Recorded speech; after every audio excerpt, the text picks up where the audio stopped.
שיצאו שם להפסקה ב-CNN, תהנו, אנחנו 90 דקות לעימות ביידן טראמפ 2024.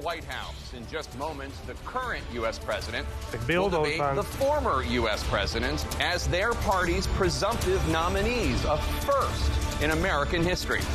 We want to welcome our viewers in the United States and around the world to our studios in Atlanta.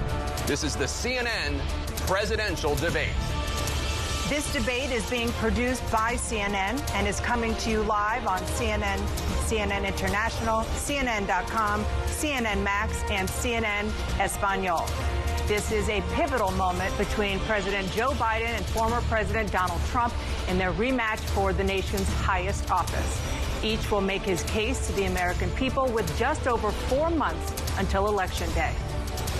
Good evening, I'm Dana Bash, anchor of CNN's Inside Politics and co-anchor of State of the Union. I'm Jake Tapper, anchor of CNN's The Lead and co-anchor of State of the Union. Dana and I will co-moderate this evening. Our job is to facilitate a debate between the two candidates tonight. Before we introduce them, we want to share the rules of the debate with the audience at home. Former President Trump will be on the left side of the screen. President Biden will be appearing on the right. A coin toss determined their positions. Each candidate will have 2 minutes to answer a question and 1 minute each for responses and rebuttals. An additional minute for follow-up, clarification, or response is at the moderator's discretion. When it's time for a candidate to speak, his microphone will be turned on and his opponent's microphone will be turned off. Should a candidate interrupt when his microphone is muted, he will be difficult to understand for viewers at home. At the end of the debate, each candidate will get 2 minutes for closing statements. There is no studio audience tonight. Pre-written notes, props, or contact with campaign staff are not permitted during the debate. By accepting our invitation to debate, both candidates and their campaigns agreed to accept these rules. Now, Donald Trump.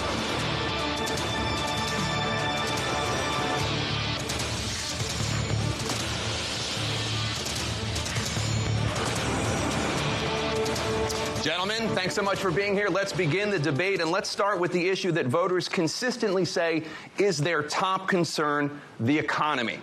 President Biden, inflation has slowed, but prices remain high. Since you took office, the price of essentials has increased.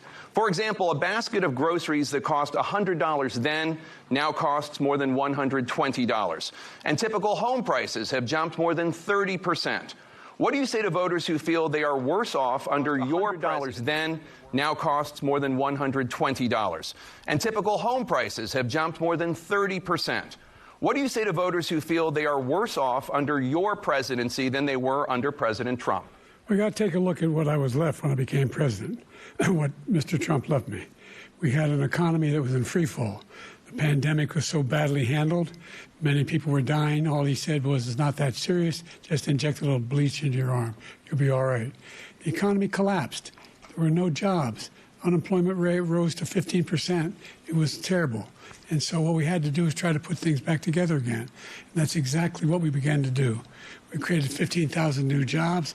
We brought out the position where we have 800,000 new manufacturing jobs. But there's more to be done. There's more to be done. Working class people are still in trouble. I come from Scranton, Pennsylvania. I come of a household where the kitchen table, if the things weren't able to be met during the month, it was a problem. Price of eggs, the price of gas, the price of housing, the price of a whole range of things. That's why I'm working so hard to make sure I deal with those problems. That we're going to make sure that we reduce the price of housing. We're going to make sure we build 2 million new units. We're going to make sure we cap rents so corporate greed can't take over. The combination, what I was left with in corporate greed, is the reason why we're in this problem right now. In addition to that, we're in a situation where if you take a look at all that was done in his administration, he didn't do much at all. By the time he left, things were in chaos. Literally chaos. And so we put things back together. We created, I said, those jobs. We make sure we had a situation where we brought down the price of prescription drugs, which is a major issue for many people, to $15 for an insulin shot as opposed to $400. No senior has to pay more than $200 for any drug, all the drugs they can include beginning next year. And the situation is we're going to make that available to everybody, to all Americans. So we're working to bring down the price around the kitchen table, and that's what we're going to get done. Thank you. President Trump? We have the greatest economy in the history of our country. We have never done so well. Everybody was amazed by it. Other countries were copying us. We got hit with COVID, and when we did, we spent the money necessary so we wouldn't end up in a Great Depression, the likes of which we had in 1929. By the time we finished, so we did a great job. We got a lot of credit for the economy, a lot of credit for the military, and no wars, and so many other things. Everything was rocking good. But the thing we never got the credit for, and we should have, is getting us out of that COVID mess. He created mandates that was a disaster for our country. But other than that, we had given them back a country where the stock market actually was higher than pre-COVID, and nobody thought that was even possible. The only jobs he created are for illegal immigrants and bounce-back jobs, a bounce-back from the COVID. He has not done a good job. He's done a poor job, and inflation's killing our country. It is absolutely killing us. Thank you. President Biden? Well, look, the greatest economy in the world, he's the only one who thinks that, I think. I don't know anybody else who thinks he had the greatest economy in the world. And, you know, the fact of the matter is that we find ourselves in a situation where his economy, he rewarded the wealthy. He had the largest tax cut in American history, $2 trillion. He raised a deficit larger than any president has in any one term. He's the only president other than Herbert Hoover who's lost more jobs than he had when he began, since Herbert Hoover. The idea that he did something that was significant. And the military, you know, when he was president, they were still killing people in Afghanistan. He didn't do anything about that. When he was president, we were still finding ourselves in a position where you had a notion that we were this safe country. The truth is, I'm the only president this century that doesn't have this decade, that doesn't have any troops dying anywhere in the world like he did. President Trump, I want to follow up if I can. Am I allowed to respond to him? Well, I'm going to ask you a follow-up. You can do whatever you want with the minute that we give you. I want to follow up. You want to impose a 10% tariff on all goods coming into the U.S. How will you ensure that that doesn't drive prices even higher? It's not going to drive them higher. It's just going to cause countries that have been ripping us off for years, like China and many others, in all fairness to China. It's going to just force them to pay us a lot of money, reduce our deficit tremendously, and give us a lot of power for other things. But he made a statement. The only thing he was right about is I gave you the largest tax cut in history. I also gave you the largest regulation cut in history. That's why we had all the jobs. And the jobs went down, and then they bounced back, and he's taking credit for bounce-back jobs. You can't do that. He also said he inherited 9% inflation. No, he inherited almost no inflation, and it stayed that way for 14 months. And then it blew up under his leadership because they spent money like a bunch of people that didn't know what they were doing, and they don't know what they were doing. It was the worst, probably the worst administration in history. There's never been. And as far as Afghanistan is concerned, I was getting out of Afghanistan, but we were getting out with dignity, with strength, with power. He got out. It was the most embarrassing day in the history of our country's life. President Trump, over the last 8 years, under both of your administrations, the national debt soared to record highs. And according to a new nonpartisan analysis, President Trump, your administration approved $8.4 trillion in new debt, while so far, President Biden, you've approved $4.3 trillion in new debt. So, former President Trump, many of the tax cuts that you signed into law are set to expire next year. You want to extend them and go even further, you say. With the U.S. facing trillion-dollar deficits and record debt, why should top earners and corporations pay even less in taxes than they do now? Because the tax cuts spurred the greatest economy that we've ever seen just prior to COVID. And even after COVID, it was so strong that we were able to get through COVID much better than just about any other country. But we spurred, that tax spurred. Now, when we cut the taxes, as an example, the corporate tax was cut down to 21% from 39%, plus beyond that. We took in more revenue with much less tax, and companies were bringing back trillions of dollars back into our country. The country was going like never before, and we were ready to start paying down debt. We were ready to start using the liquid gold right under our feet, the oil and gas right under our feet. We were going to have something that nobody else has had. We got hit with COVID. We did a lot to fix it. I gave him an unbelievable situation with all of the therapeutics and all of the things that we came up with. We gave him something great. Remember, more people died under his administration, even though we had largely fixed it. More people died under his administration than our administration, and we were right in the middle of it, something which a lot of people don't like to talk about. But he had far more people dying in his administration. He did the mandate, which is a disaster, mandating it. The vaccine went out. He did a mandate on the vaccine, which is the thing that people most objected to about the vaccine. And he did a very poor job, just a very poor job. And I will tell you, not only poor there, but throughout the entire world, we're no longer respected as a country. They don't respect our leadership. They don't respect the United States anymore. We're like a third world nation between weaponization of his election, trying to go after his political opponent.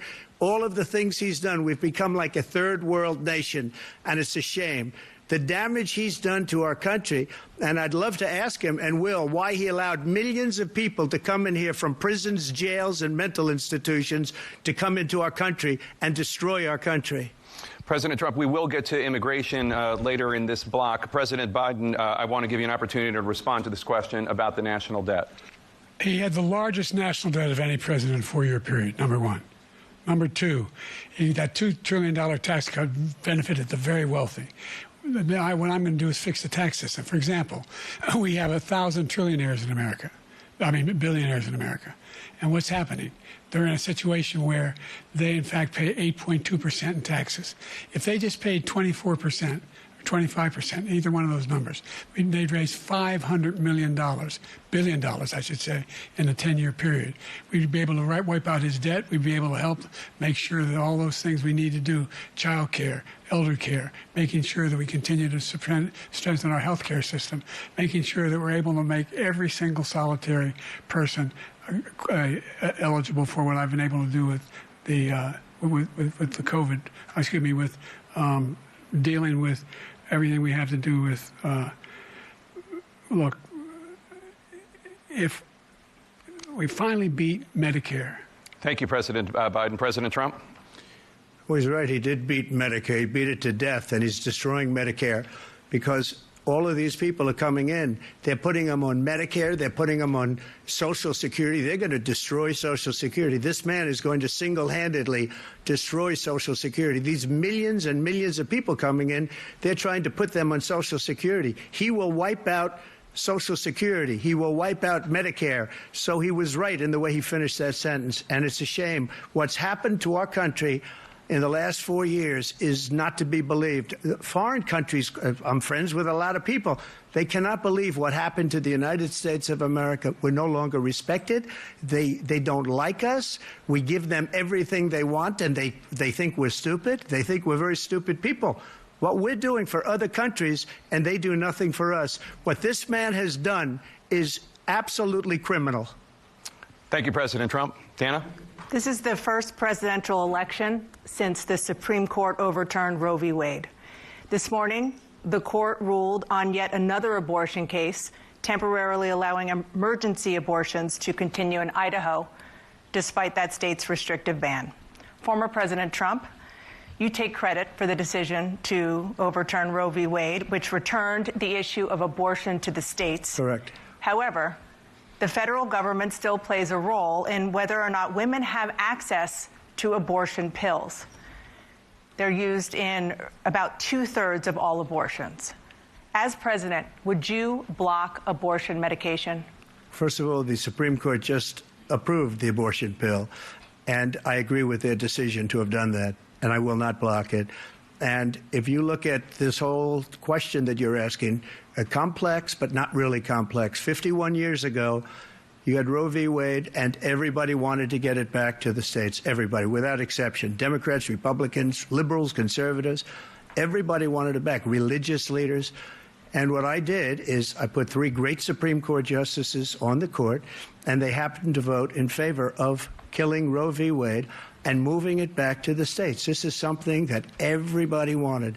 Now, 10 years ago or so, they started talking about how many weeks and how many this, getting into other things. But every legal scholar throughout the world, the most respected, wanted it brought back to the states. I did that. Now the states are working it out. If you look at Ohio, it was a decision that was an end result that was a little bit more liberal than you would have thought. Kansas, I would say the same thing. Texas is different. Florida is different. But they're all making their own decisions right now. And right now, the states control it. That's the vote of the people. Like Ronald Reagan, I believe in the exceptions. I am a person that believes. And frankly, I think it's important to believe in the exceptions. Some people, you have to follow your heart. Some people don't believe in that. But I believe in the exceptions for rape, incest, and the life of the mother. I think it's very important. Some people don't. Follow your heart. But you have to get elected also. And because that has to do with other things. You got to get elected. The problem they have is they're radical because they will take the life of a child in the 8th month, the 9th month, and even after birth. After birth, if you look at the former governor of Virginia, he was willing to do this. He said, we'll put the baby aside and we'll determine what we do with the baby, meaning we'll kill the baby. What happened is we brought it back to the states, and the country is now coming together on this issue. It's been a great thing. Thank you. President Biden? It's been a terrible thing, what you've done. The fact is that the vast majority of constitutional scholars supported Roe when it was decided. Supported Roe. And that's this idea that they're all against it is just ridiculous. And this is the guy who says the state should be able to have it. We're in a state where in 6 weeks, you don't even know whether you're pregnant or not, but you cannot see a doctor, and have him decide on what your circumstances are, whether you need help. The idea that states are able to do this is a little like saying we're going to turn civil rights back to the states, let each state have a different rule. Look, there's so many young women who have been, including a young woman who just was murdered, and he went to the funeral. The idea that she was murdered by an immigrant coming in. They talk about that, but here's the deal: there's a lot of young women who are being raped by their in-laws, by their spouses, brothers and sisters, it's just ridiculous, and they can do nothing about it. And they try to arrest them when they cross state lines. Thank you. There have been many young women murdered by the same people he allows to come across our border. We have a border that's the most dangerous place anywhere in the world, considered the most dangerous place anywhere in the world. And he opened it up, and these killers are coming into our country, and they are raping and killing women. And it's a terrible thing. As far as the abortion is concerned, it is now back with the states. The states are voting. In many cases, it's frankly a very liberal decision. In many cases, it's the opposite. But they're voting, and it's bringing it back to the vote of the people, which is what everybody wanted, including the founders, if they knew about this issue, which, frankly, they didn't. But they would have. Everybody wanted it brought back. Ronald Reagan wanted it brought back. He wasn't able to get it. Everybody wanted it brought back, and many presidents had tried to get it back. I was the one to do it. And again, this gives it the vote of the people, and that's where they wanted it. Every legal scholar wanted it that way. Staying on the topic of abortion, President Biden, 7 states, I'll let you do that. This is the same topic. 7 states have no legal restrictions on how far into a pregnancy a woman can obtain an abortion. Do you support any legal limits on how late a woman should be able to terminate a pregnancy? I supported Roe v. Wade, which had 3 trimesters. The first time is between the woman and the doctor. Second time is between the doctor and an extreme situation. The third time is between the doctor, between the woman and the state. The idea that the politicians, that the founders wanted the politicians to be the ones making decisions about women's health is ridiculous. That's the last. No politician should be making that decision. A doctor should be making those decisions. That's how it should be run. That's what you're going to do. And if I'm elected, I'm going to restore Roe v. Wade.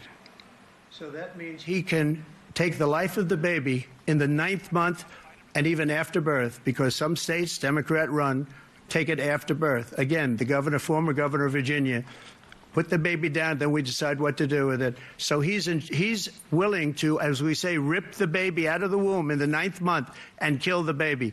Nobody wants that to happen, Democrat or Republican. Nobody wants it to happen. You're lying. That is simply not true. The Roe v. Wade does not provide for that. That's not the circumstance. Only if a woman's life is in danger, she's going to die. That's the only circumstance in which that can happen.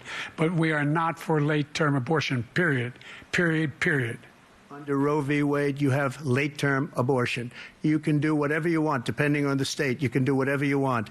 We don't think that's a good thing. We think it's a radical thing. We think the Democrats are the radicals, not the Republicans. For 51 years, that was the law. 51 years, constitutional scholarship said it was the right way to go. 51 years, and it was taken away because this guy put very conservative members on the Supreme Court. He takes credit for taking it away.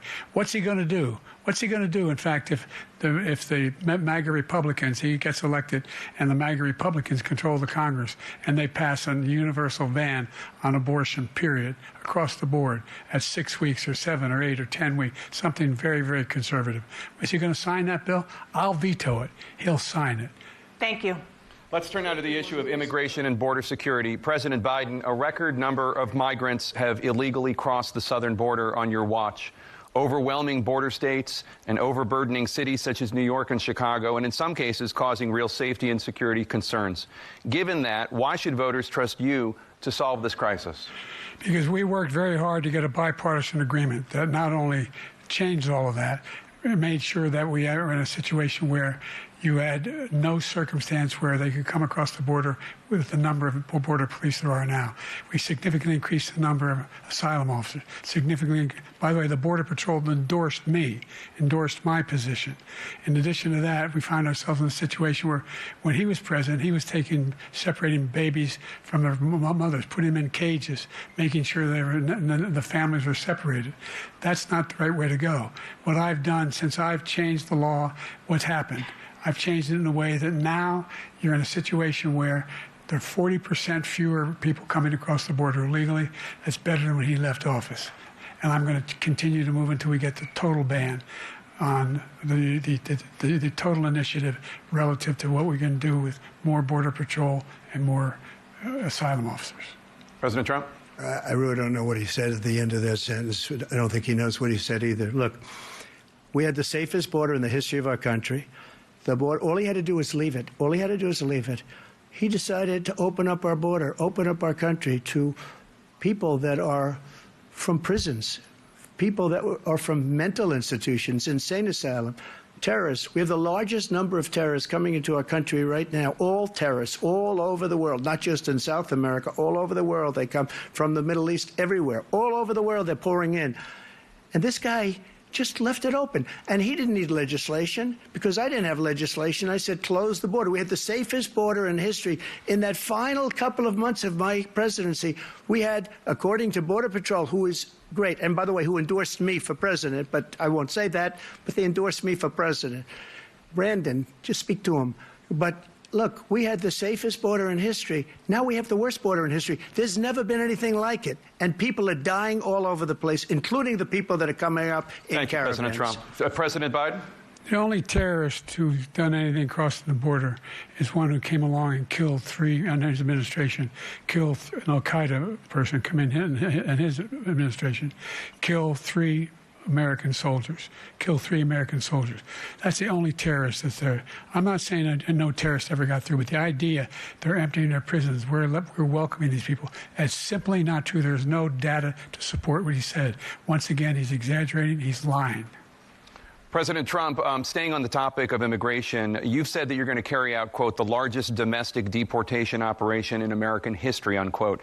Does that mean that you will deport every undocumented immigrant in America, including those who have jobs, including those whose spouses are citizens, and including those who have lived here for decades? And if so, how will you do it? Just 1 second. He said we killed 3 people.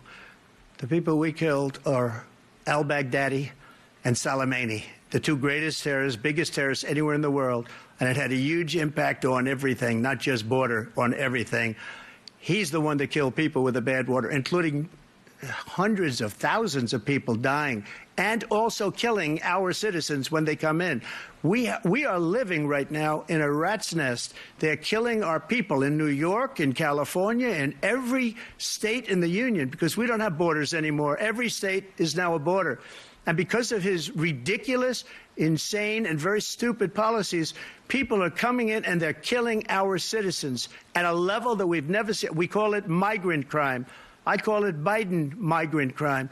They're killing our citizens at a level that we've never seen before. And you're reading it like these three incredible young girls over the last few days. One of them, I just spoke to the mother, and they just had the funeral for this girl, 12 years old. This is horrible what's taken place. What's taken place in our country, we're literally an uncivilized country now. He doesn't want it to be. He just doesn't know. He opened the borders. Nobody's ever seen anything like. And we have to get a lot of these people out, and we have to get them out fast because they're going to destroy our country. Just take a look at where they're living. They're living in luxury hotels in New York City and other places. Our veterans are on the street. They're dying because he doesn't care about our veterans. He doesn't care. He doesn't like the military at all, and he doesn't care about our veterans. Nobody been worse. I had the highest approval rating for veterans taking care of the VA. He has the worst. He's gotten rid of all the things that I approved, choice that I got through Congress, all of the different things I approved, they abandoned. We had by far the highest, and now it's down in less than half because he's done all these great things that we did, and I think he did it just because I approved it, which is crazy. But he has killed so many people at our border by allowing all of these people to come in. And it's a very sad day in America. President Biden, you have the mic. Every single thing he said is a lie. Every single one. For example, veterans are a hell of a lot better off since I passed the PACT Act. 1 million of them now have insurance, and their families have it. Their families have it because what happened, whether it was Agent Orange or burn pits, they're all being covered now. And his group opposed that. We're also in a situation where we have great respect for veterans. My son spent a year in Iraq, living right next to one of those burn pits, came back with stage 4 glioblastoma. I was recently in France for D-Day, and I spoke all about those heroes that died. I went to the World War I cemetery he refused to go to. He was standing with his 4-star general, and he told me, he said, I don't want to go in there because they're a bunch of losers and suckers. My son was not a loser, was not a sucker. You're the sucker. You're the loser. President Trump?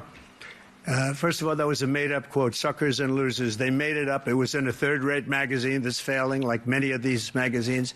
He made that up. He put it in commercials. We've notified him. We had 19 people that said I didn't say it. And think of this. Who would say I'm at a cemetery or I'm talking about our veterans? Because nobody's taken better care. I'm so glad this came up, and he brought it up. There's nobody that's taken better care of our soldiers than I have.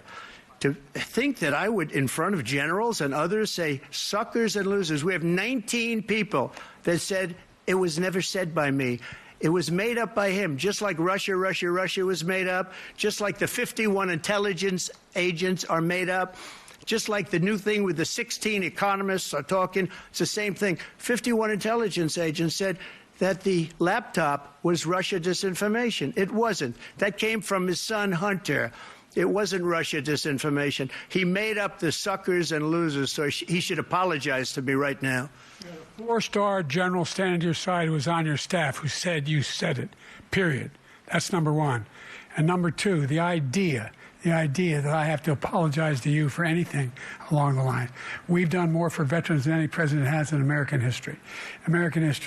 And they now are in their family. The only sacred obligation we have as a country is to care for our veterans when they come home and their families and equip them when they go to war. That's what we're doing. That's what the VA is doing now. They're doing more for veterans than ever before in our history. All right, thank you so much. Let's move to the topic of foreign policy. I want to begin with Russia's war against Ukraine, which is now in its 3rd year.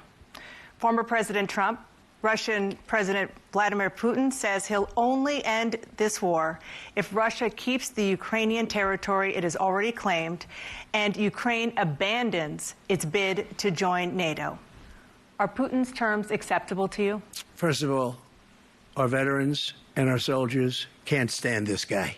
They can't stand him. They think he's the worst commander-in-chief, if that's what you call him, that we've ever had. They can't stand him. So let's get that straight. And they like me more than just about any of them. And that's based on every single bit of information. As far as Russia and Ukraine, if we had a real president, the president that knew, that was respected by Putin, he would have never invaded Ukraine. A lot of people are dead right now, much more than people know. You know, they talk about numbers. You can double those numbers, maybe triple those numbers. He did nothing to stop it. In fact, I think he encouraged Russia from going in. I'll tell you what happened. He was so bad with Afghanistan. It was such a horrible embarrassment, most embarrassing moment in the history of our country, that when Putin watched that and he saw the incompetence, that he should have fired those generals, like I fired the one that you mentioned.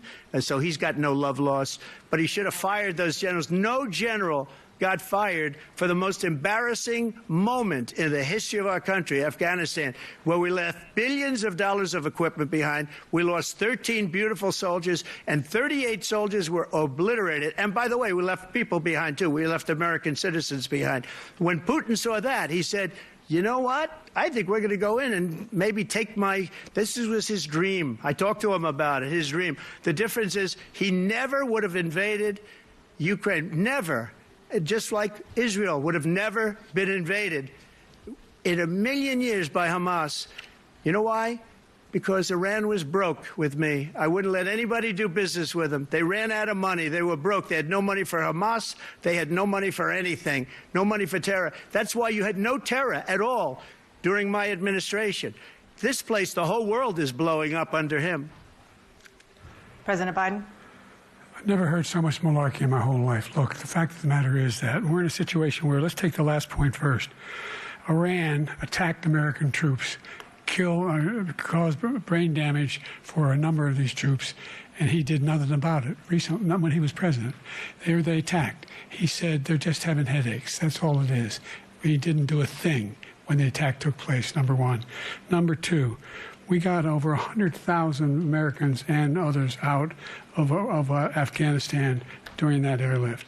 Number three, we found ourselves in a situation where, if you take a look at what Trump did in Ukraine, this guy told Trump, do whatever you want, and do whatever you want. And that's exactly what Trump did to Putin, encourage him, do whatever you want. And he went in. And listen to what he said when he went in. He was going to take Kyiv in 5 days, remember? Because it's part of the old Soviet Union. That's what he wanted to reestablish, Kyiv. And he, in fact, didn't do it at all. He wasn't able to get it done. And they've lost thousands and thousands of troops, 500,000 troops. President Trump, I never said that. For 1 minute, I just want to go back to my original question, which is, are Putin's terms acceptable to you? Keeping the territory in Ukraine? No, they're not acceptable. But look, this is a war that never should have started. If we had a leader in this war, he led everybody along. He's given $200 billion now or more to Ukraine. He's given $200 billion. That's a lot of money. I don't think there's ever been anything like it. Every time that Zelensky comes to this country, he walks away with $60 billion. He's the greatest salesman ever. And I'm not knocking him. I'm not knocking anything. I'm only saying the money that we're spending on this war, and we shouldn't be spending, it should have never happened. I will have that war settled between Putin and Zelensky as president-elect before I take office on January 20th. I'll have that war settled. People being killed so needlessly, so stupidly, and I will get it settled, and I'll get it settled fast before I take office. President Biden, you have a minute. The fact is that Putin is a war criminal. He's killed thousands and thousands of people. And he has made one thing clear. He wants to reestablish what was part of the Soviet Empire, not just a piece. He wants all of Ukraine. That's what he wants. And then you think he'll stop there? Do you think he'll stop when if he takes Ukraine? What do you think happens to Poland? What do you think of Belarus? What do you think happens to those NATO countries? And so if you want a war, you ought to find out what he's going to do, because if in fact he does what he says and walks away, and by the way, all that money we give Ukraine are from weapons we make here in the United States. We give them the weapons, not the money at this point. And our NATO allies have produced as much funding for Ukraine as we have. That's why we're strong. Thank you. Moving on to the Middle East. In October, Hamas attacked Israel, killing more than 1,000 people and taking hundreds of hostages. Among those held and thought to still be alive are 5 Americans. Israel's response has killed thousands of Palestinians and created a humanitarian crisis in Gaza. President Biden, you've put forward a proposal to resolve this conflict, but so far Hamas has not released the remaining hostages, and Israel is continuing its military offensive in Gaza. So what additional leverage will you use to get Hamas and Israel to end the war? You have 2 minutes. Number one, everyone from the United Nations Security Council straight through to the G7 to the Israelis and Netanyahu himself have endorsed the plan I put forward. Which has 3 stages to it. The first stage is trade the hostages for a ceasefire. Second phase is a ceasefire with additional conditions.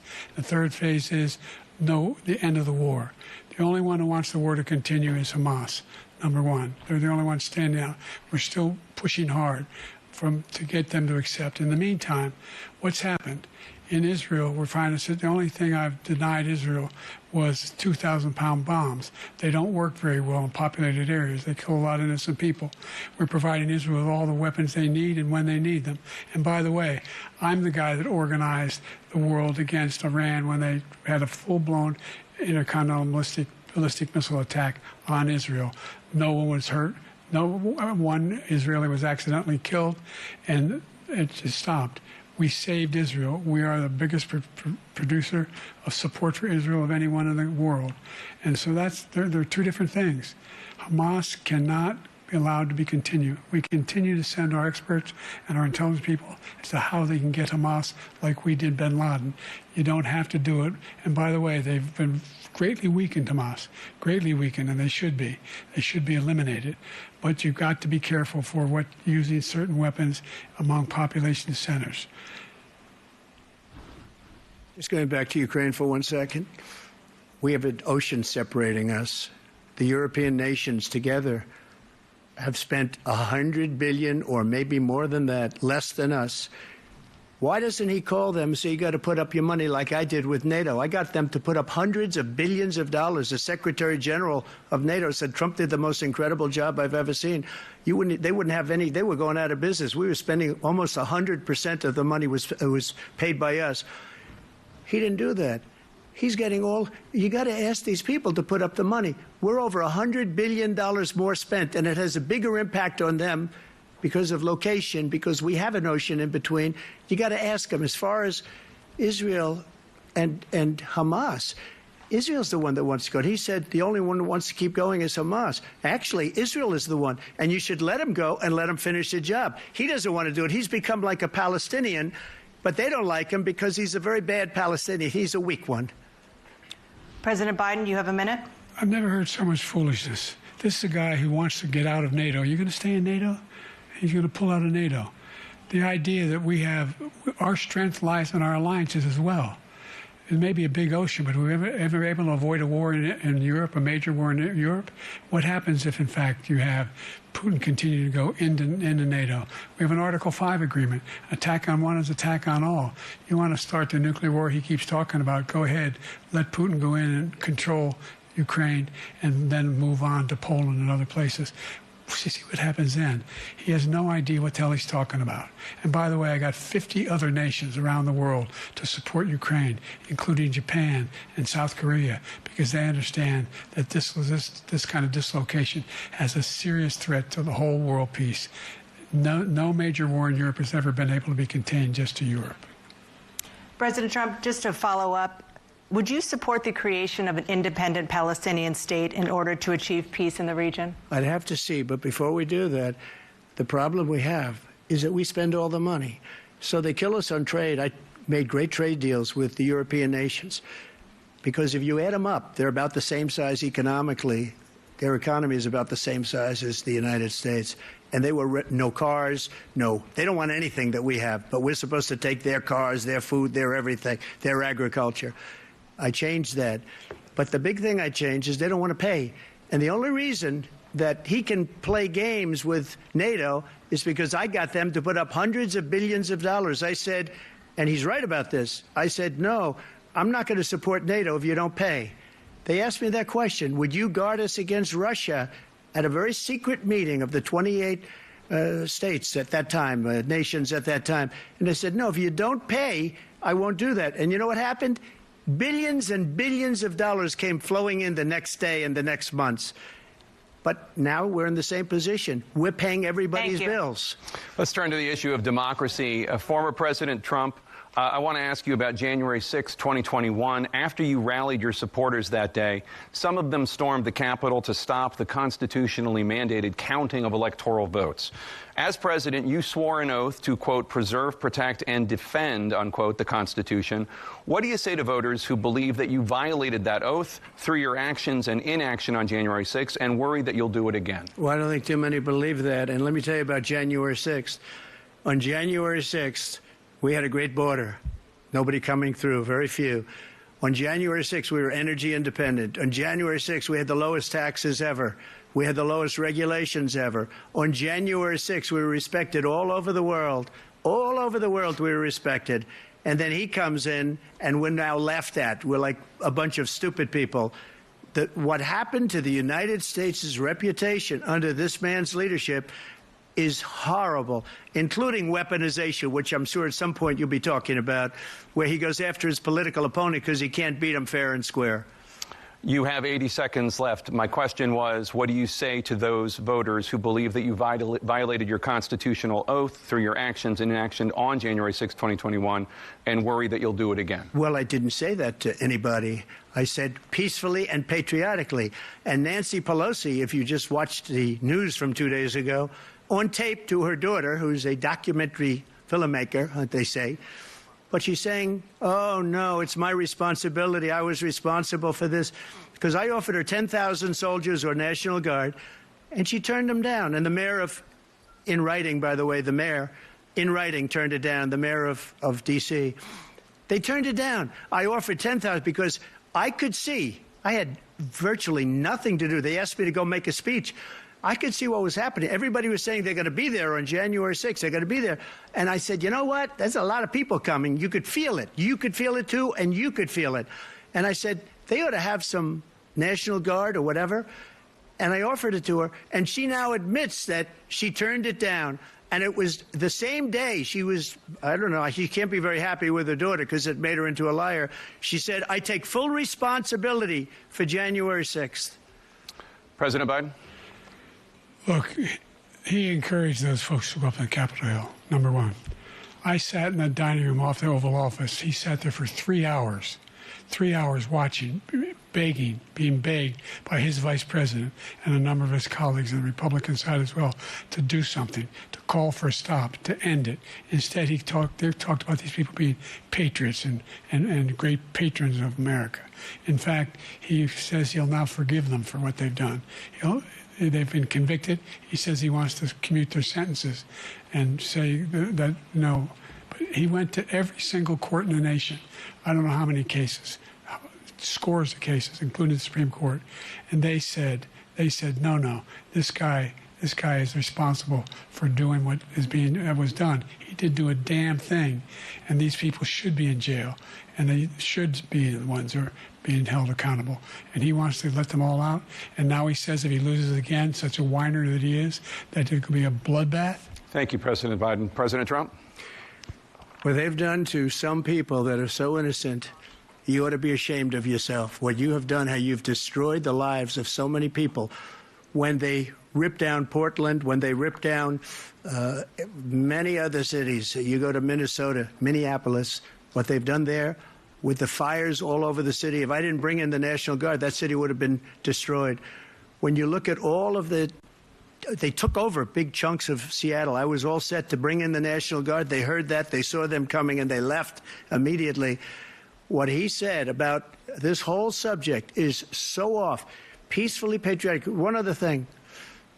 The Unselect Committee, which is basically two horrible Republicans that are all gone now, out of office, and Democrats, all Democrats, they destroyed and deleted all of the information they found because they found out we were right.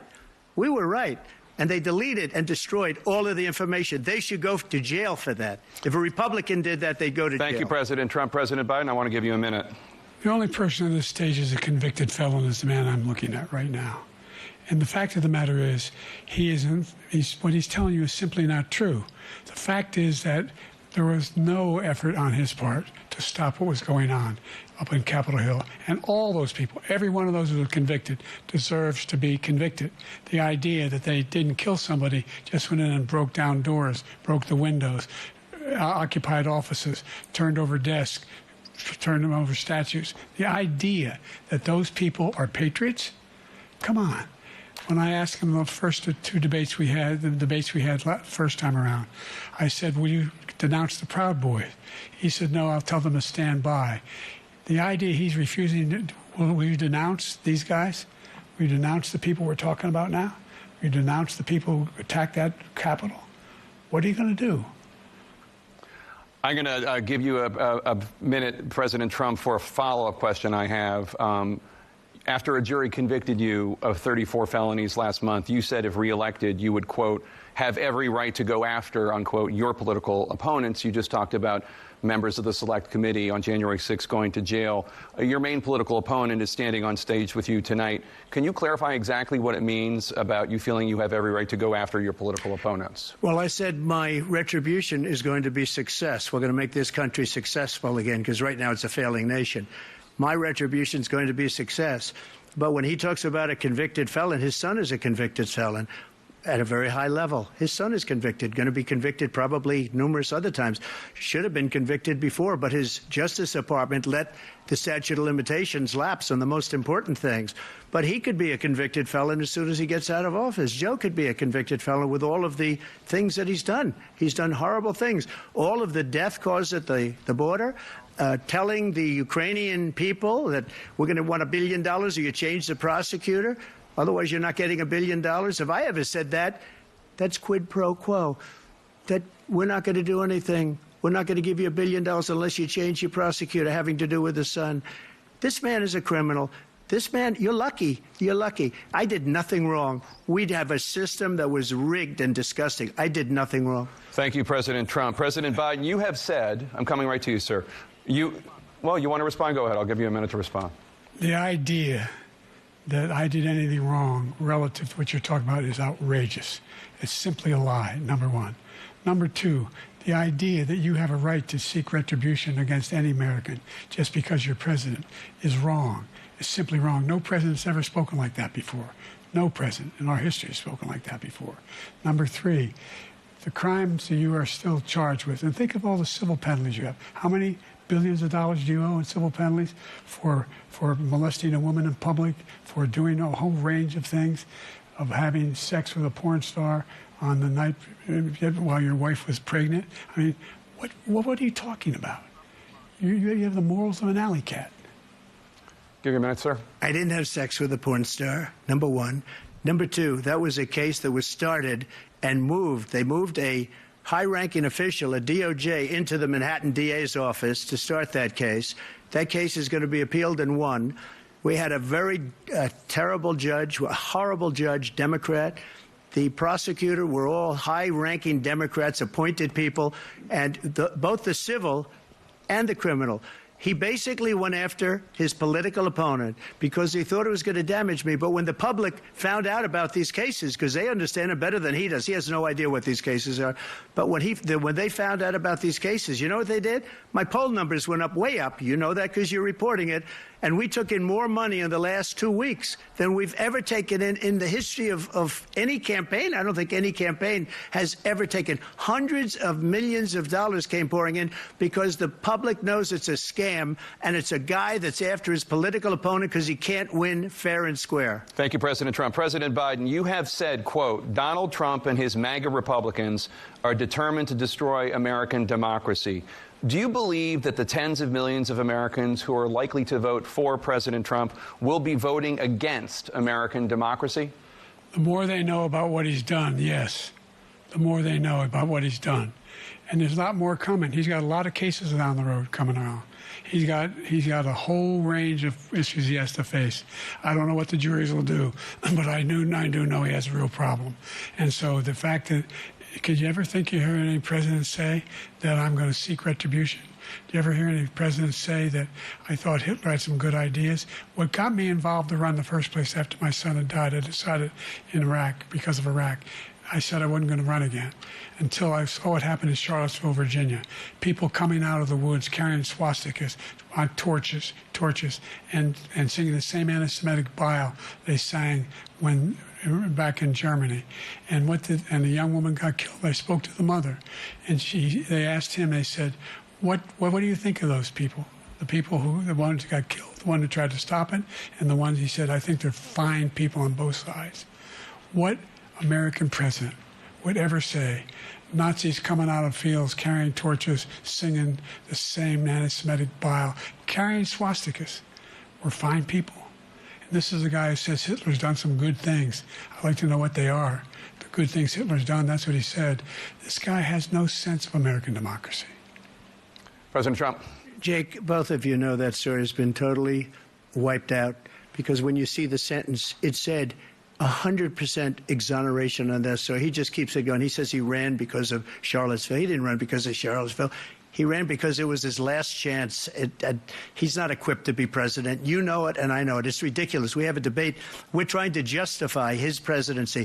His presidency is, without question, the worst presidency in the history of our country.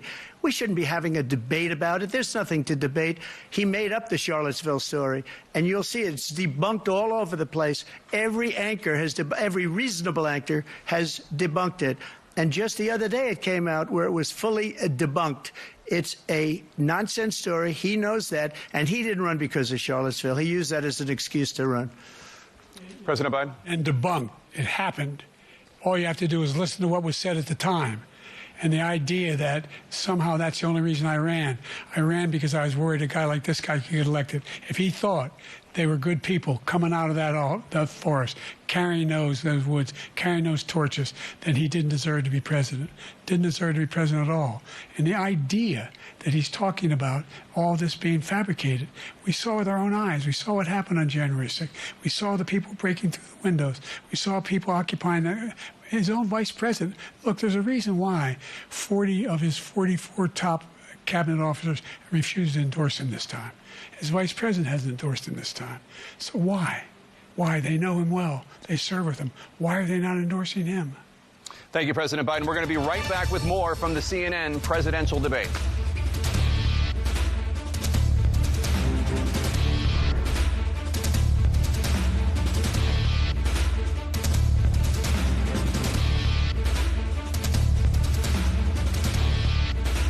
כן, אנחנו חוזרים בזמן הפסקת הפרסומות ב-CNN. וואו. וואו. לא אמרנו, הקרקס הפוליטי הטוב בעולם. וואו. טוב, זה רק התחיל, כן, אנחנו במחצית. נכון. כמה? אני חושב לא. אני חושב ש-60-40 לטובתו של דונלד טראמפ. לא. אם אפשר להיות צנועים, אני חושב שביידן התחיל עייף, צרוד, מגמגם, מבולבל לחילופין. היה לו בעיה מאוד להתחיל את המהלך הזה. אני חושב שאחד הדברים המדהימים, וכדאי ללמוד את זה, שאמרו לביידן, אם אתה לא רוצה להתבלבל, תתחיל ב-1, 2, 3. שימו לב כמה פעמים ששאלו אותו את השאלה, הוא הלך 1, 2, 3, כי ככה זוכרים דברים כדי לא לשכוח. וזה אחד הדברים שאמרו לו, אנחנו יודעים שאתה מבולבל, לך על ה-1, 2, 3, זה הדבר היחיד שישמור אותך. הבעיה הגדולה, אולי היחידה, בתוך כל המהלך הזה של דונלד טראמפ, זה באמת ה-6 בינואר, זה עקב אכילס גם בתשובות של טראמפ.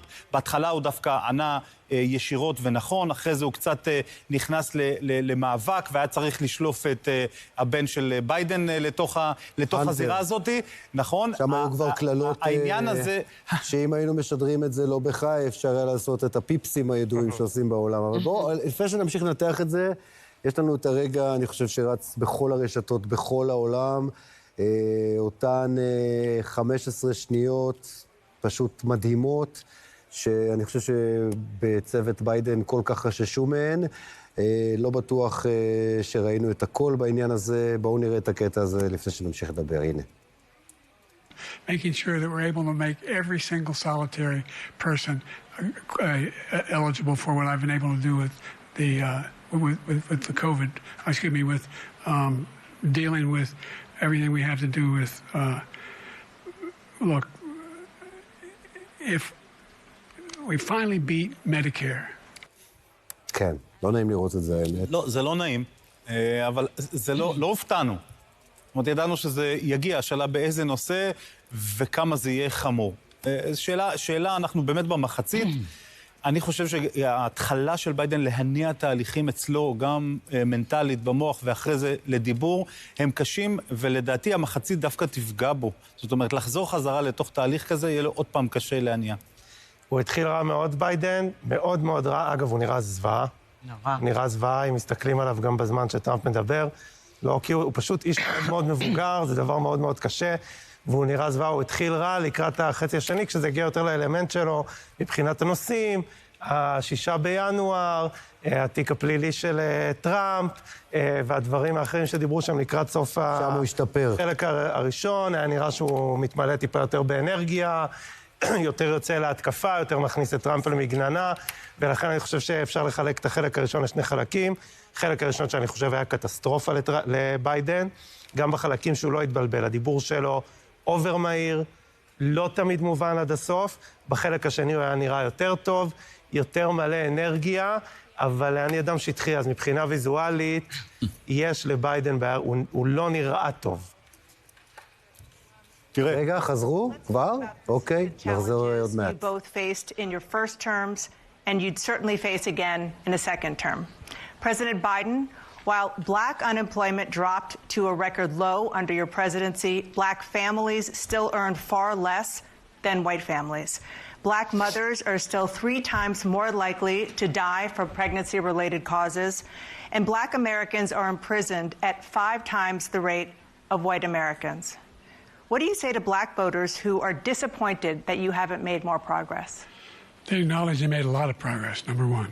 The fact of the matter is there's more small black businesses that have been started than any time in history. Number two, the wages of black unemployment is the lowest level it's been in a long, long time. Number three, we find providing housing for black Americans and dealing with the segregation that exists among these corporations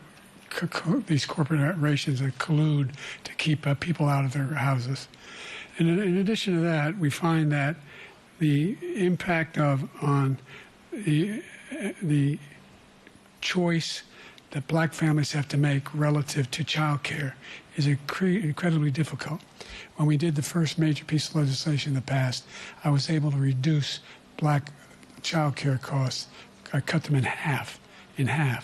We got to make sure we provide for child care costs. We got to make sure, because when you provide those child care protections, you increase economic growth because more people can be in the job market. So there's more to be done, considerably more to be done. But we've done a great deal so far, and I'm not letting up, and they know it. You have 49 seconds left.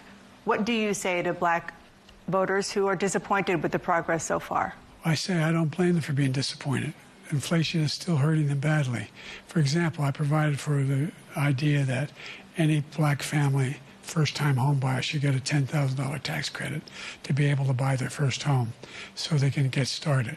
I made sure that we're in a situation where all those black families and those black individuals who had to take out student loans that were ballooning, that if they were engaged in nursing, anything having to do with volunteerism, if they paid their bills for 10 years on their student debt, all the rest was forgiven after 10 years.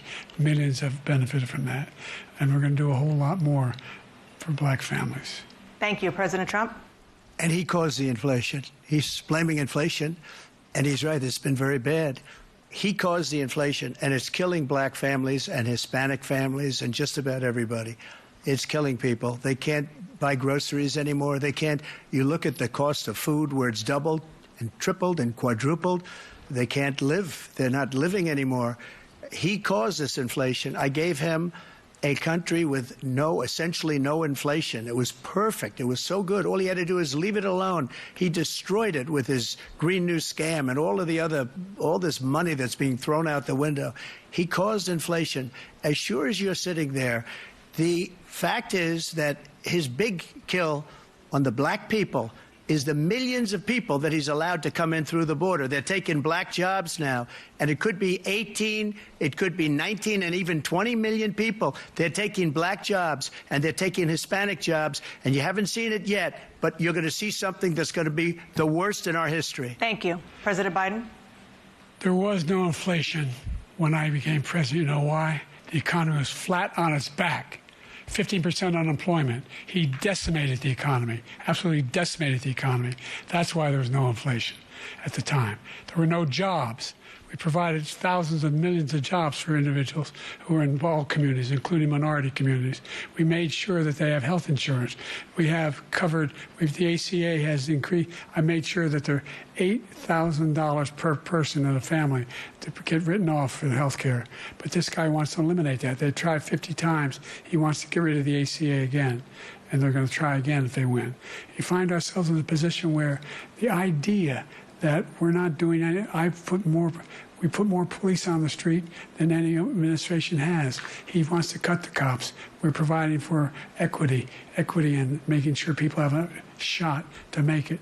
There's a lot going on, but in inflation, he caused it by his tremendous malfeasance in the way he handled the pandemic. Thank you. Another persistent challenge is the climate crisis. 2023 was the hottest year in recorded history, and communities across the country are confronting the devastating effects of extreme heat, intensifying wildfires, stronger hurricanes, and rising sea levels.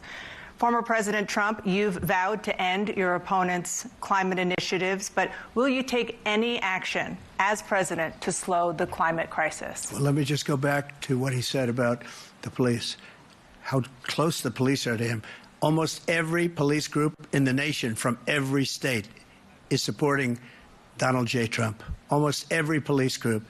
And what he's done to the black population is horrible, including the fact that for 10 years he called them super predators. In the 1990s, we can't forget that. Super predators was his name, and he called it to them for 10, and they've taken great offense at it, and now they see it happening. But when they see what I did for criminal justice reform and for the historically black colleges and universities, where I funded them and got them all funded, and the opportunity zones with Tim, as you know, Tim Scott was incredible. He did a great job, great senator from South Carolina. He came to me with the idea, and it was a great idea. It's one of the most successful economic development acts ever in the country, opportunity zones.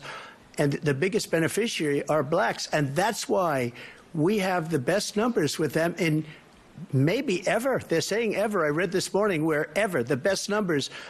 He's lost much of the black population because he's done a horrible job for black people. He's also done a horrible job for Hispanics. But wait till you see these millions of people pouring into our country, and they're going to take the jobs, and it's already started, and you haven't seen anything yet. It's a disaster. You've 38 seconds left. President Trump, will you take any action as president to slow the climate crisis? So I want absolutely immaculate clean water, and I want absolutely clean air, and we had it.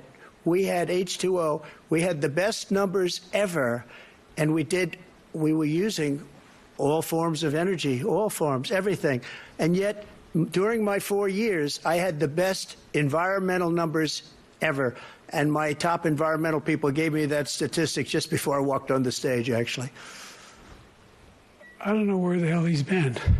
The idea that anything he said is true. I've passed the most extensive climate change legislation in history. We find ourselves, and by the way, black colleges, I came up with $15 billion for HBCUs, historic black universities and colleges, because they don't have the kind of contributors that they have to build these laboratories and the like. Any black student is capable in college of doing any white student can do. They just don't have the money, but now they'll be able to get those jobs in high tech. We're in a situation where the idea that he is claiming to have done something that had the cleanest water, he hadn't done a damn thing for the environment. He pulled out of the Paris Climate Accord. I immediately joined it because if we reach 1.5 degrees Celsius at any one point, there's no way back. The only existential threat to humanity is climate change, and he didn't do a damn thing about it. He must undo all that I've done. The Paris Accord was going to cost us $1 trillion, and China nothing, and Russia nothing, and India nothing. It was a ripoff of the United States. And I ended it because I didn't want to waste that money because they treat us horribly. We were the only ones. It was costing us money. Nobody else was paying into it. And it was a disaster. But everything that he said just now, I'll give you an example. I heard him say before insulin. I'm the one that got the insulin down for the seniors. I took care of the seniors. What he's doing is destroying all of our medical programs because the migrants coming in, they want everybody. And look, I have the biggest heart on the stage. I guarantee you that. And I want to take care of people. But we're destroying our country. They're taking over our schools, our hospitals, and they're going to be taking over Social Security. He is destroying Social Security, Medicare, and Medicaid. The idea is that we, in fact, we were the only ones of consequence who were not members of the Paris Accord. How can we do anything? We're not able to, the United States can't get its pollution under control. One of the largest polluters in the world, number one. We're making significant progress. By 2035, we will have cut pollution in half. We have made significant progress, and we're continuing to make progress. We set up a climate corps for thousands of young people who will learn how to deal with climate, just like the Peace Corps. And we're moving in directions that are going to significantly change the elements of cause of pollution. But the idea that he claims that he has the biggest heart up here and he's really concerned about pollution and about climate, I've not seen any indication of that. And by the way, with regard to prescription drugs, one company agreed that they would reduce the price to $35, which I was calling for, one, voluntarily. I made sure every company in the world, every pharmaceutical company, cannot have to pay. Thank you. And by the way, so every day, millions of Americans struggle just to make ends meet. For many older Americans, Social Security provides a critical lifeline. President Biden, if nothing is done to Social Security, seniors will see their benefits cut in just over 10 years. Will you name tonight one specific step that you're willing to take to keep Social Security solvent? Yes, make the very wealthy begin to pay their fair share. Right now, everybody making under $170,000 pays 6% of their income, of their paycheck, every single time they get a paycheck from the time of the first one they get when they're 18 years old. The idea that they're going to, I've been proposing that everybody, they pay, the millionaires pay 1%. 1%. So no one I would not raise the cost of Social Security for anybody under $400,000. After that, I began to make the wealthy begin to pay their fair share by increasing from 1% beyond to be able to guarantee the program for life.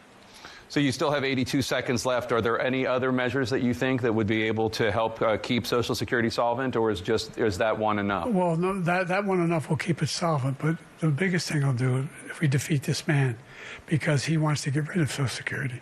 He thinks there's plenty to cut in Social Security. He's wanting to cut Social Security and Medicare, both times. And and if you look at the program put forward by the House Republican caucus that I believe supports, is in fact want to cut it as well. The idea that we don't need to protect our seniors is ridiculous. And by the way, the American public has greater health care coverage today than ever before. And on the ACA, as I said, you're in a circumstance where 400,000 people, 40 million people would not have insurance because they have a pre-existing condition. The only thing that allows them to have that insurance is the fact that they, in fact, are part of the ACA. And by the way, the other thing is, we're in a situation where I talk about education for black communities. I've raised the amount of money for Pell Grants by another $8,000. So anybody making under $70,000 a year is going to be able to get $15,000 toward their tuition. He just doesn't know what he's talking about. Thank you, President Biden. President Trump. So I've dealt with politicians all my life. I've been on this side of the equation for the last 8 years. I've never seen anybody lie like this guy. He lies. I've never seen it. He can look you in the face about so many other things, too. And we mentioned the laptop. We mentioned Russia, Ukraine. Everything he does is a lie. It's misinformation and disinformation. The losers and suckers story that he made up is a total lie on the military. It's a disgrace. But Social Security, he's destroying it because millions of people are pouring into our country, and they're putting them onto Social Security, they're putting them onto Medicare, Medicaid, they're putting them in our hospitals, they're taking the place of our citizens. What they're doing to the VA, to our veterans, is unbelievable. Our veterans are living in the street, and these people are living in luxury hotels. He doesn't know what he's doing, and it's really coming back. I've never seen such anger in our country before. President Biden? The idea that veterans are not being taken care of, I told you before. And by the way, when I said suckers and losers, he acknowledged after that he fired that general. That general got fired because he's the one that acknowledged that that's what he said. He was the one standing with Trump when he said it, number one. Number two, the idea that we're going to be in a situation where all these millions and millions, the way he talks about it, illegal aliens are coming into the country and taking away our jobs. There's a reason why we have the fastest growing economy in the world, the reason why we have the most successful economy in the world. We're doing better than any other nation in the world. And by the way, those 15 Nobel laureates he talked about being phony, those 15 Nobel laureates, economists, they all said that if Trump is reelected, we're likely to have a recession. And inflation is going to increasingly go up. And by the way, worst president in history, 159 presidential scholars voted him the worst president in the history of the United States of America. President Biden, thank you so much. Let's turn to the cost of child care, which many American families struggle to afford. President Trump, both you and President Biden have tried to address this issue, but the average cost of child care in this country has risen to more than $11,000 a year per child. For many families, the cost of child care for 2 children is more than their rent. In your second term, what would you do to make child care more affordable? Just to go back, the general got fired because he was no good. And if he said that, that's why he made it up. But we have 19 people that said I didn't say it, and they're very highly respected, much more so than him. The other thing is, he doesn't fire people. He never fired people. I've never seen him fire anybody. I did fire a lot. I fired Comey because he was no good. I fired a lot of the top people at the FBI, drained the swamp. They were no good. Not easy to fire people. You'd pay a price for it, but they were no good. I inherited these people. I didn't put them there. I didn't put Comey there. He was no good. I fired him. This guy hasn't fired anybody. He never fires. He should have fired every military man that was involved with that the Afghanistan horror show, the most embarrassing moment in the history of our country. He didn't fire. Did you fire anybody? Did you fire anybody that's on the border, that's allowed us to have the worst border in the history of the world? Did anybody get fired for allowing 18 million people, many from prisons, many from mental institutions? Did you fire anybody that allowed our country to be destroyed? Joe, our country is being destroyed as you and I sit up here and waste a lot of time on this debate. This shouldn't be a debate. He is the worst president. He just said about me because I said it. But look, he's the worst president in the history of our country. He's destroyed our country. Now all of a sudden he's trying to get a little tough on the border. He came out with a nothing deal, and it reduced it a little bit, like this much. It's insignificant. He wants open borders. He wants our country to either be destroyed or he wants to pick up those people as voters.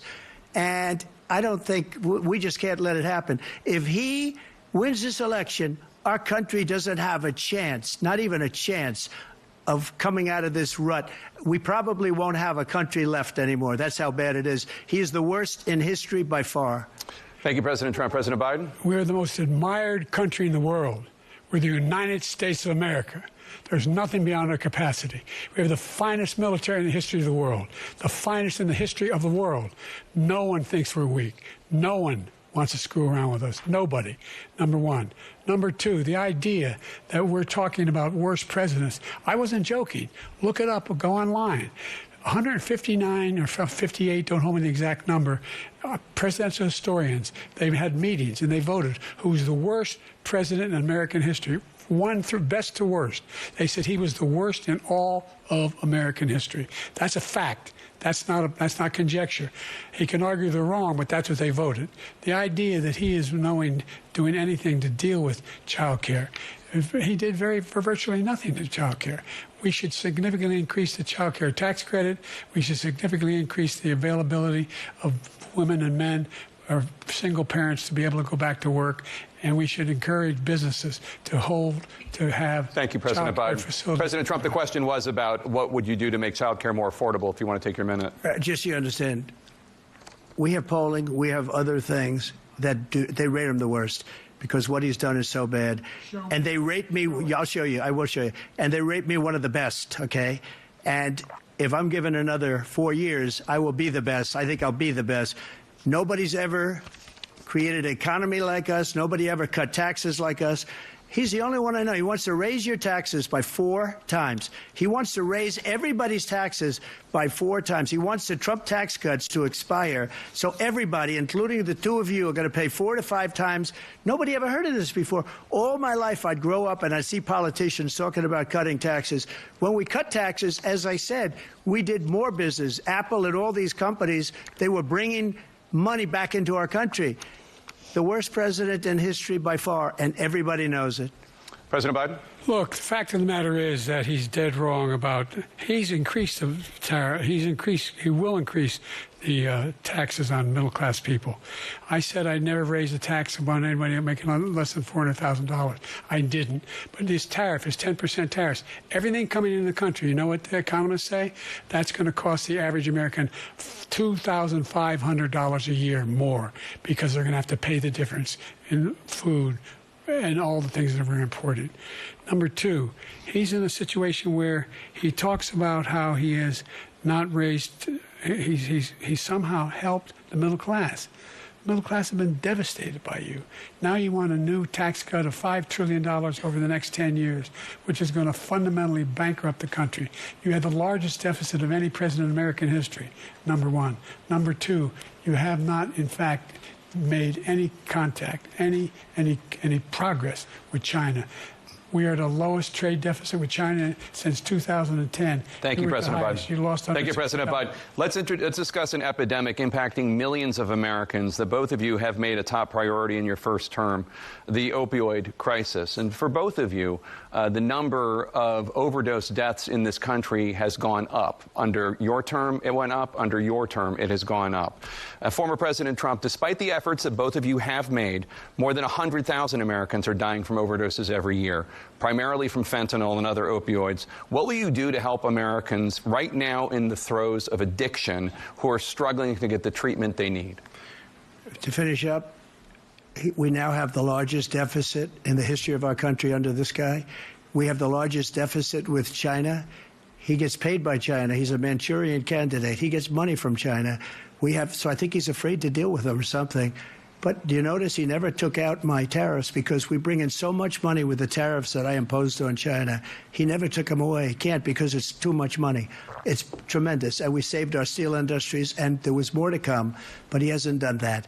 But he hasn't cut the tariffs because he can't, because it's too much money. But he's got the largest deficit in the history of our country, and he's got the worst situation with China. China's going to own us if you keep allowing them to do what they're doing to us as a country. They are killing us as a country, Joe, and you can't let that happen. You're destroying our country. So, President Trump, you have 67 seconds left. The question was, what are you going to do to help Americans in the throes of addiction right now who are struggling to get the treatment they need? Jake, we were doing very well at addiction until the COVID came along. We had the 2.5, almost 3 years of like nobody's ever had before, any country, in every way. And then we had to get tough, and it was the drugs pouring across the border it started to increase. We got great equipment. We bought the certain dog that's the most incredible thing that you've ever seen, the way they can spot it. We did a lot, and we were getting very low numbers, very, very low numbers. Then he came along. The numbers, have you seen the numbers now? It's not only the 18 million people that I believe is even low because the gotaways, they don't even talk about gotaways. But the numbers of the amount of drugs and human trafficking in women coming across our border, the worst thing I've ever seen, at numbers that nobody's ever seen under him because the border's so bad. But the number of drugs coming across our border now is the largest we've ever had by far. President Trump, thank you. President Biden? Fentanyl and the byproducts of fentanyl went down for a while. And I wanted to make sure we use the machinery that can detect fentanyl, these big machines that roll over everything that comes across the border. And it costs a lot of money. That was part of this deal we put together, this bipartisan deal. More fentanyl machines, more be able to detect drugs, more numbers of agents, more numbers of all the people at the border. And when we had that deal done, he called his Republican colleagues and said, don't do it. It's going to hurt me politically. No, he never argued it's not a good bill. It's a really good bill. We need those machines. We need those machines. And we're coming down very hard in every country in Asia in terms of precursors for fentanyl. And Mexico is working with us to make sure they don't have the technology to be able to put it together. That's what we have to do. We need those machines. Thank you, President Biden. President Trump, and again, the question is about Americans in the throes of addiction right now struggling to get the treatment they need. Well, because this does pertain to it. He ended Remain in Mexico. He ended catch and release. I made it catch and release in Mexico, not catch and release here. We had so many things that we had done, hard negotiations with Mexico, and I got it all for nothing. It's just like when you have a hostage. We always pay $6 billion for a hostage. Every time we say it's a hostage. Now we have a hostage, a Wall Street Journal reporter, I think a good guy, and he's over there because Putin is laughing at this guy, probably asking for billions of dollars for the reporter. I will have him out very quickly as soon as I take office. Before I take office, I said by literally as soon as I win the election, I will have that reporter out. He should have had him out a long time ago, but Putin's probably asking for billions and billions of dollars because this guy pays it every time. We had 2 cases where he paid $6 billion for 5 people. I got 58 people out, and I paid essentially nothing. Thank you, President Trump. Dana? Let's turn to concerns that voters have about each of you. President Biden, you would be 86 at the end of your second term. How do you address concerns about your capability to handle the toughest job in the world well into your 80s? Well, first of all, I spent half my career being criticized as being the youngest person in politics. I was the second youngest person ever elected to the United States Senate, and now I'm the oldest. This guy's 3 years younger and a lot less competent. I think that just look at the record. Look at what I've done. Look how I've turned around the horrible situation he left me. As I said, 15 million new jobs, 800,000 manufacturing jobs, more investment in America, over billions of dollars in private investment in enterprises that we are growing. By the way, we brought an awful lot of people. The whole idea of computer chips, we used to have 40% of the market. We invented those chips, and we lost it because he was sending people to find the cheapest jobs overseas and then bring home a product. So I went to South Korea. I convinced Samsung to invest billions of dollars here in the United States. And guess what? Those fabs, they call to build these chips, those fabs pay over $100,000. You don't need a college degree for them. And there's billions, about $40 billion already being invested and being built right now in the United States, creating significant jobs for Americans from all over the world. President Biden, you have 40 seconds left. Would you like to add anything? Yeah, I would. The idea that somehow we are this failing country. I never heard a president talk like this before. We're the envy of the world. Name me a single major country president who wouldn't trade places with the United States of America for all our problems and all our opportunities. We're the most progressive country in the world in getting things done. We're the strongest country in the world. We're a country in the world who keeps our word, and everybody trusts us, all of our allies, and those who he coddles up to, from Kim Jong-un, he sends love letters to, and Putin, etc. They don't want to screw around with us. Thank you. Former President Trump, to follow up, you would be 82 at the end of your second term. What do you say to voters who have concerns about your capabilities to serve? Well, I took 2 tests, cognitive tests. I aced them, both of them, as you know. We made it public. He took none. I'd like to see him take one, just one, a real easy one. Like go through the first 5 questions. He couldn't do it. But I took 2 cognitive tests. I took physical exams every year.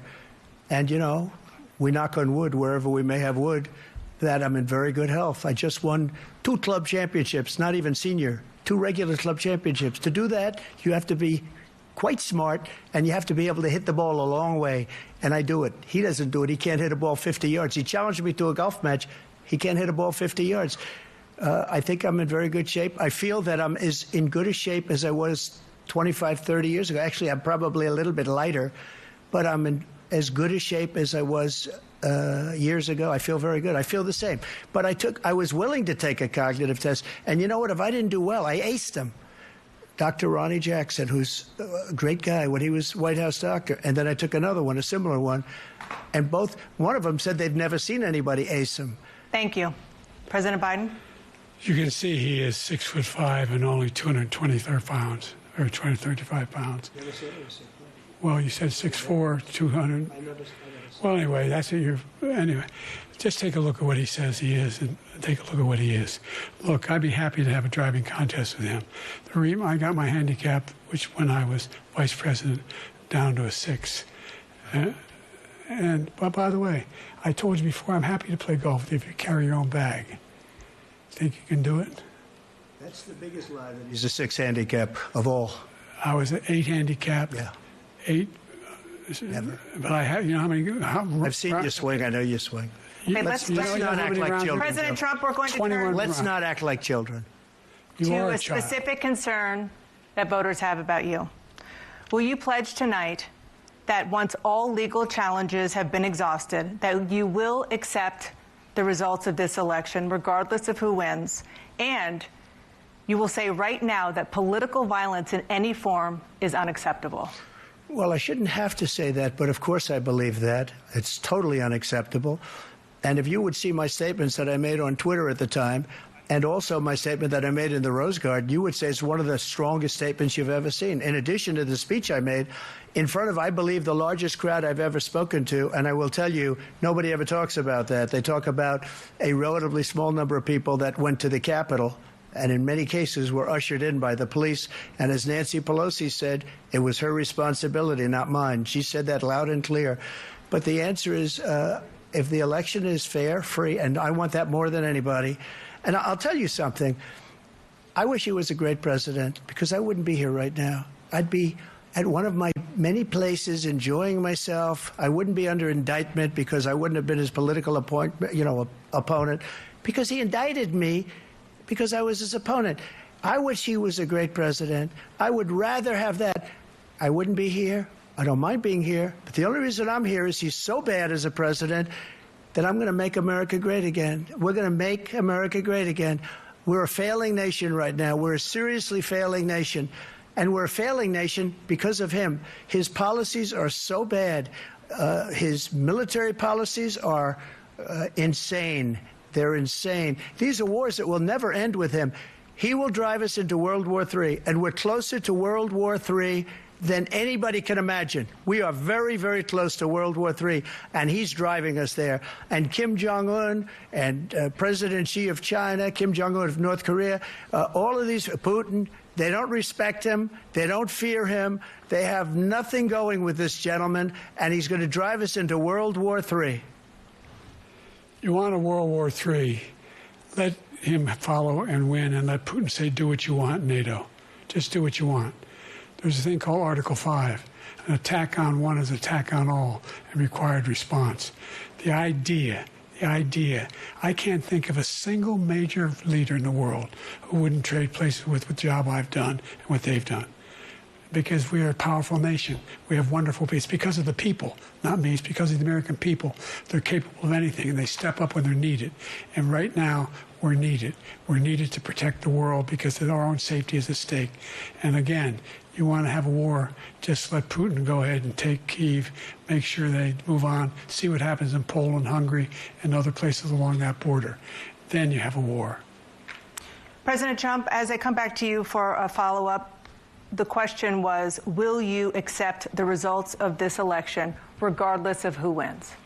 Just to finish what he said, if I might, Russia, they took a lot of land from Bush. They took a lot of land from Obama and Biden. They took no land, nothing from Trump, nothing. He knew not to do it. He's not going to play games with me. He knew that. I got along with him very well, but he knew not to play games. He took nothing from me.